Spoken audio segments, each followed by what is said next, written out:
The Kurukshetra War, an 18-day conflict chronicled in the Mahabharata, stands as a monumental event of catastrophic proportions. It was a war that pitted cousin against cousin, teacher against student, and tore the very fabric of dharma, or righteous conduct, to shreds. More than just a clash of armies, it was a maelstrom of intricate military strategy, advanced weaponry, and ultimately a tragedy of unimaginable scale. We will peel back the layers of this epic conflict, analyzing it not as myth, but as a historical military campaign defined by its tactics and its immense human cost. The armies that gathered on the sacred field of Kurukshetra were colossal. The Pandava army, led by Drishtadyumna, consisted of 7 Akshauhinis. Kaurava army, under the supreme command of the venerable Bhishma, was significantly larger, boasting a formidable 11 Akshauhinis. To understand the scale, a single Akshauhin was a battle group comprising 21,870 chariots, 21,870 elephants, 65,610 cavalry, and 109,350 foot soldiers. When you do the math, nearly 4 million warriors converged on that battlefield, a number that rivals the largest military mobilizations in modern history.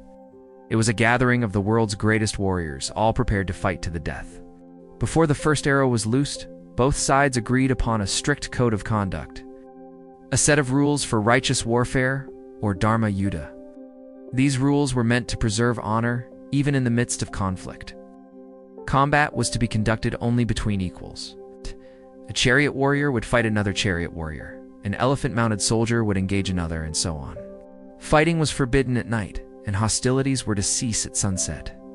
Warriors were expected to treat each other with respect, allowing for a return to camp and even social interaction after the day's battle was done. Furthermore, those who surrendered or were fleeing the battlefield were not to be harmed. Unarmed soldiers, non-combatants like musicians or attendants, were also to be granted immunity. These rules were the bedrock of civilized warfare, designed to prevent the conflict from descending into pure butchery. As the war progressed, however, these noble principles were systematically dismantled, one by one. The pressure to win, at any cost, began to erode the foundations of Dharma. The breaking of these rules marked the war's descent into total, unbridled destruction. The war began with the Grand Patriarch Bhishma leading the Kaurava forces. For 10 days, he was an unstoppable force, devastating the Pandava ranks. He could not be defeated in a fair fight, and the Pandavas grew desperate. On the 10th day, a heart-wrenching strategy was employed. The Pandavas placed Shikhandi, a warrior who in a previous life had been a woman wronged by Bhishma, at the forefront of their attack. Bound by a vow never to raise a weapon against a woman or one who had been a woman, Bhishma lowered his bow.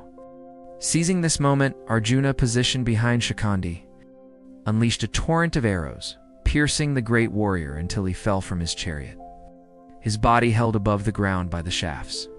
This was the first major violation of the rules attacking a warrior who had laid down his arms. Following Bhishma's fall, the command of the Kaurava army passed to the great teacher, Dronacharya. It was under his command that one of the most infamous military formations was deployed, the Chakravyuh, or the discus formation. The Chakravyuh was a multi-layered, rotating defensive structure that was nearly impossible to penetrate. Imagine a spinning labyrinth of soldiers, where each layer of the formation was in constant motion, trapping anyone who entered. Only a handful of warriors knew the secret to both entering and exiting this deadly maze. On the 13th day of the war, Dronacharya deployed the Chakravyuh to capture Yudhishthira. Arjuna, one of the few who knew how to break the formation, was deliberately lured to a different part of the battlefield. In his absence, Arjuna's valiant young son, Abhimanyu, stepped forward. Abhimanyu knew how to enter the Chakravyuh, but had not been taught how to exit it. He bravely smashed his way through the outer layers, causing chaos within the Kaurava ranks. He fought with the skill and fury of a dozen warriors, but he was alone. The 4 other Pandava brothers who tried to follow him were blocked and held back by Jayadratha, a king who had been granted a boon to hold them at bay for a single day. Inside the formation, trapped and surrounded, Abhimanyu fought heroically. But then, in a flagrant and horrifying violation of all rules of war, multiple great Kaurava warriors simultaneously attacked the lone teenager.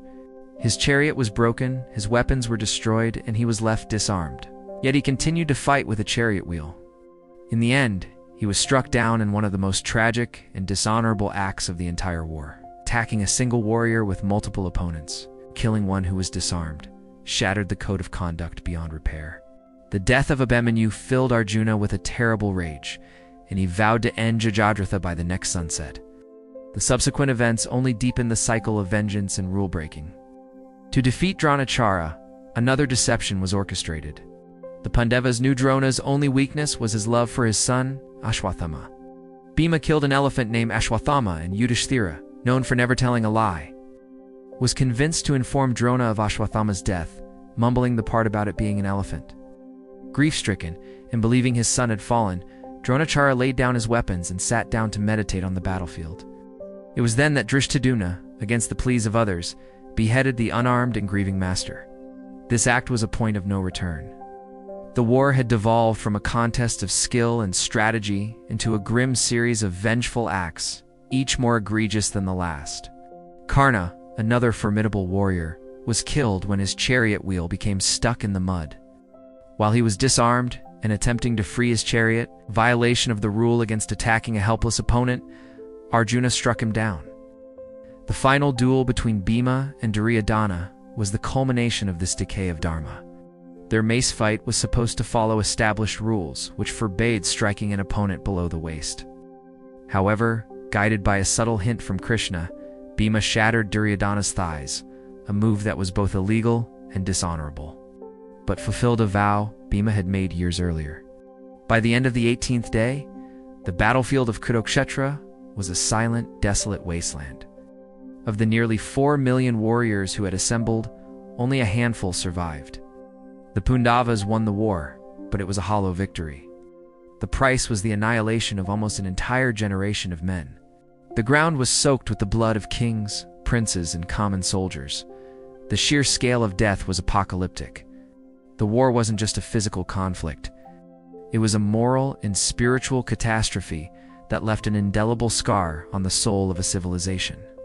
The story of the Mahabharata war serves as a timeless and sobering analysis of conflict. It shows how even when wars begin with rules and codes of honor, the intoxicating desire for victory can lead to their complete abandonment. It is a profound meditation on the cyclical nature of violence, where one transgression begets another, spiraling into total destruction. The 18 days of the Mahabharata were a crucible that tested the limits of human endurance, strategy, and morality, ultimately demonstrating the catastrophic cost of war. For more deep dives into the strategic and philosophical lessons from our ancient texts, subscribe to our channel, Sanatone Puranas.